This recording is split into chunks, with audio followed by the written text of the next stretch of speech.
Hello there, I am Ryan, and this is my girlfriend Dana. She is my lovely lady, and Dana and I, we're both yuppies. We've admitted it to ourselves, and now we're ready to admit it to the rest of the world. We plan on doing that by buying a first-generation Jeep Cherokee. That's right, an XJ. So here on Carfoolery, we're going to be telling the story of us building Dana her dream vehicle, and also Dana learning how to work on her own vehicle herself. So just sit back and enjoy the series. We're all gonna laugh, we're all gonna have a good time. We might even learn something about each other. I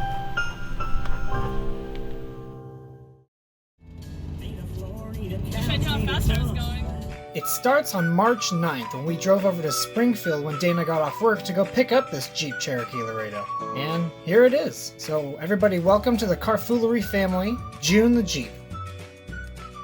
So the first thing we wanted to do, because the paperwork for the car was super sketchy, we wanted to make sure that we could get it legally, registered in her name. So that's the very first thing we did, and after that we went to AutoZone. We got a bunch of parts to do its first service and first checkup. While we were in the AutoZone parking lot, we just filled up the windshield washer fluid and then topped off the power steering fluid as well. It still counts as topping off, even if there is nothing on the dipstick. Fucking no! Fucking none. Alright, stop. And then just like magic, we were at my house and we started in on the oil change, where we find the dipstick reading alarmingly over full. Dana hadn't ever changed oil before, so I was going to show her how to do it step by step, starting with opening the drain plug. She needed just a little bit of help. Okay, so then I just keep going. Oh god, I've never done this before. My first time. My oil virginity. But I eventually got to show her the Carfoolery proven Indiana Jones oil plug technique. Voila! With my bad hand. Next up was removing the oil filter. Oh, and I've got oil on still, so slippery. I know, I think I might need some man hands. Man hands. Tag in. Okay. Luckily, I never have problems removing an oil filter tightened by someone else. Oh, they got really on there. It's coming off. Okay. Alright. Jesus Christ, that was tight. Well, here we're lubing the new oil filter seal with a little bit of oil from the old oil filter seal. We properly tightened down the new oil filter. Next up, we cleaned the oil drain bolt, so that way it has a clean, smooth surface for sealing up when we plug it back in. Get the dog in the background for the extra yuppie street cred. Cleaned up the oil pan surface as well. Okay, it's gonna keep kind of leaking forever, so just go ahead and pop that in there. And...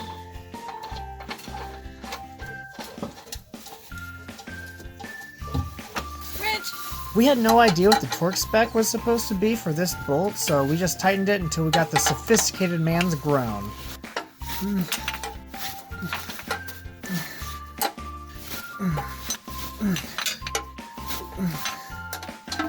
This is what John would say, gives him cancer. Oh my god. Alright, we're done being underneath. With the drain plug reinstalled and the oil filter replaced, it was time to fill it back up with oil. But first we'll take a quick look inside of the engine. In my head I was thinking about how this was the dirtiest engine I had ever seen in my life, but you know what? It's not brand new. I was trying not to make it sound like a big deal in front of Dana, so... That's new to us. It's new, but it's new to us. Do you know what oil we bought, babe? We bought the cheapest shit that they had. Yes, right? Because that's what she wants. Because she's a cheap girl. Because she's a cheap girl that has high mileage. The bottle says anything over 75,000 is high mileage. It's bullshit. All in? Yeah, it should take the whole... It's a 6-quart system. Seems legit. Yeah. Money shot. Oh man, that's gonna make great product placement for STP high mileage. And then you gotta do the I'm getting my money's worth, where you hold it like this for like 4 minutes until your arm it goes numb, and then that's how you know you got your money's worth. Because look at that, look at the oil still coming out. You paid for that. I know, that's an extra $2 right there. That's That's money. That's money that stays right in your Jeep. We didn't pay $26 for all three for nothing. So are we just gonna put it all in and hope for the best? That's my life motto. Okay. Full send. It's like honey. Alright, so with all the new oil in, we had to recheck the dipstick. It still says it's over full again. And with good enough news from the dipstick, we gotta put it back in without any problems at all. Put this fucking thing. Sucks. And then we get to show off the Jeep's interesting starting procedure. There we go. Step 1. Step 2. Step 3, success. You watch. Hey, oil pressure. Once you have oil pressure, you know it's cycled through the system, so then you can go recheck your oil dipstick and find out what the real level is now that the oil filter's filled up. Bottom it out, pull it out. It's right where it should be. It's right where it should be. Cool. See? So it was over full because it just had to fill up the oil filter, and now it's like right exactly where it's supposed to be. Sweet. Yeah. All right, your oil change is done. So, for science's sake, I want to find out how much oil was actually in it. So we're going to pour it back into the jugs that the new oil came out and see how much more oil we had. And here is the episode's Carfoolery Yuppie top tier top tip. When you're not white trash like me, you have to take your old oil back to the store, like the AutoZone, to get it recycled. So what you do, oh fuck, you don't fucking do that. God damn it. Well, you don't do that. Wow, this is really fucking dirty oil. I'm really glad that we did that oil change. I know. That had to have been really old. Anyways, you fucking take that. And then, because we have more oil than is going to fit in this 5-quart jug, you watch the little translucent thing on the side of the plastic thing, because that's going to tell you how almost full it is. That thing. Oh. When you get up to about there, stop filling it, or else you're going to make a huge effing mess, like I do every time I do anything. Oh, it just splashed on my cheek! Fucking damn it.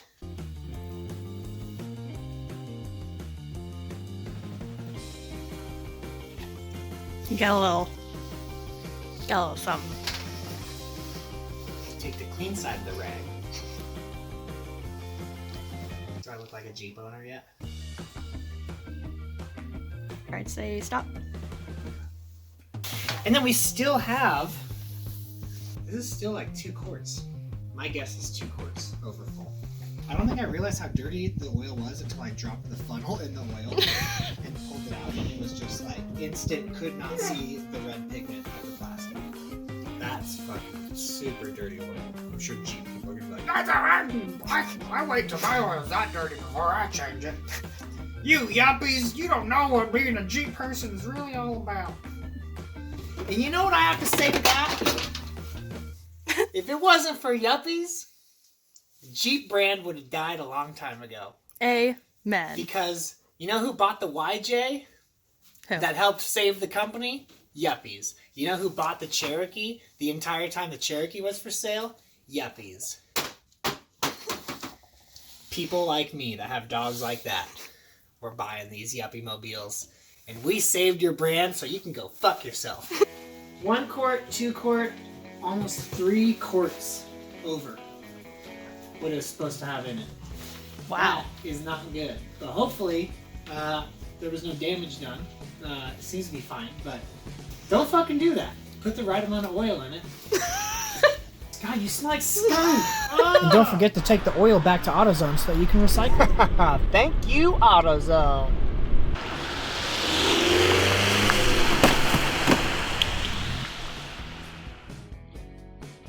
Next on the to-do list was to replace the air filter, at least check it, because we did buy a new one with the oil change stuff. You start by taking these tabs off, move some things around,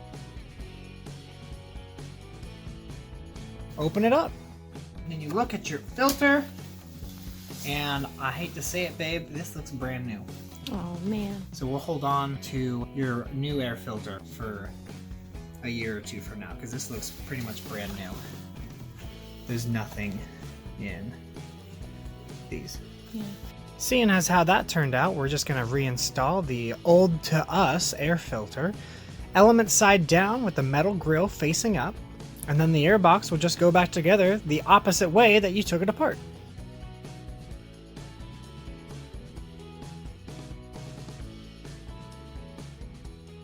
Boom. Air filter. Bone apple tea. Bone apple teeth, baby. Alright, this is silicone lubricant spray. These old American things are kind of sketchy. Don't completely trust them. I saw in someone else's video, Fuzzy Dice Projects on YouTube, that this mechanism in one of them wouldn't open, so they had to break a bunch of stuff to actually open the hood. So we want to prevent that from ever happening. So we're just going to spray lubricant and all of this stuff. That way, it's a lot less likely to freeze up on you later down the road. Voila. Then we're also going to do it with the keys. And then questionably, I might have got a little out of hand and started just silicone spraying basically everything that moves, because I just don't want any of this cheap old American stuff to break. But the added bonus of everything being lubricated is that you don't have as many squeaks as well, so.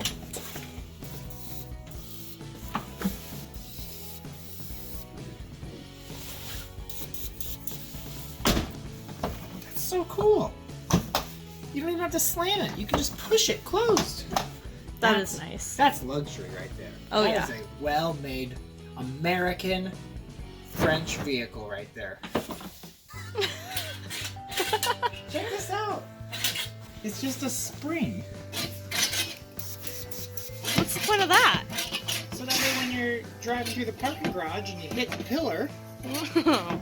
Which inevitably led me to find out just how foldable and functional these mirrors are.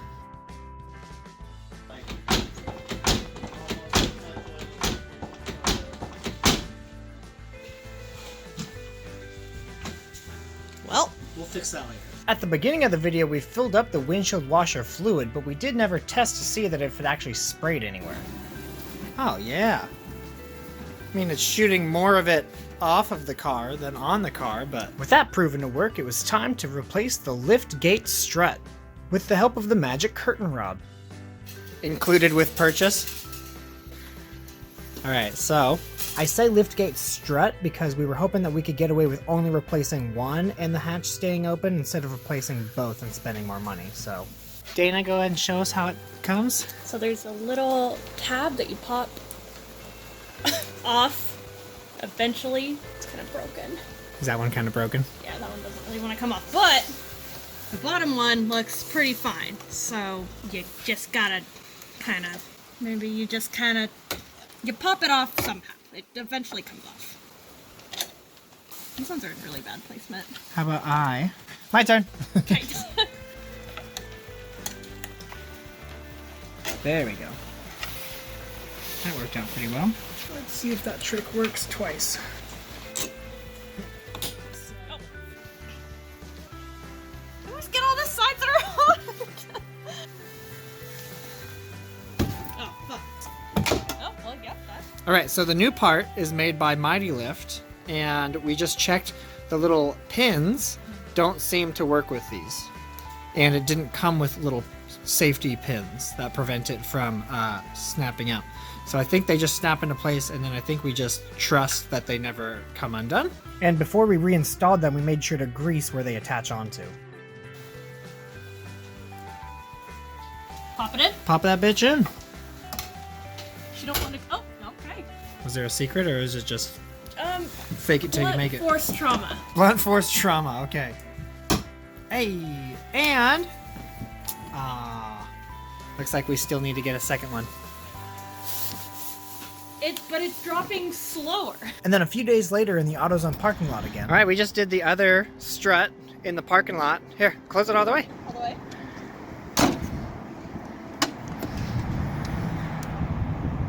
Oh man. Worth every penny.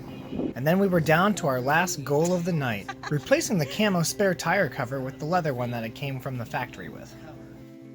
But luckily, the guy that we bought it from had the original. And also, this is loose, so let's just address that. I think all you have to do is this. You don't want to go too tight because that seems to be plastic, and that will break, but I don't think that's going anywhere. Cool. Oh, goodbye camo. Here I realized I had to loosen the spare tire again just to get the cover back on. It's like putting on a sheet. You always do it wrong the first time. Yeah.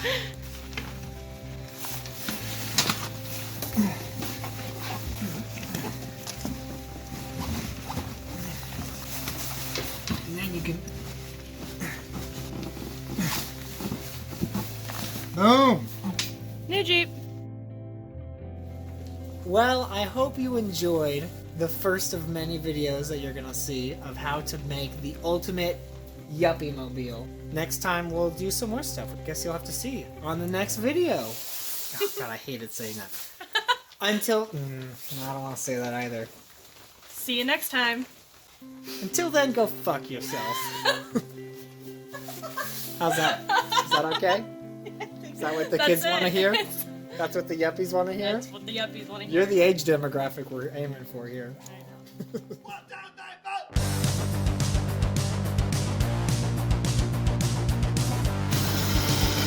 Oh, Jesus!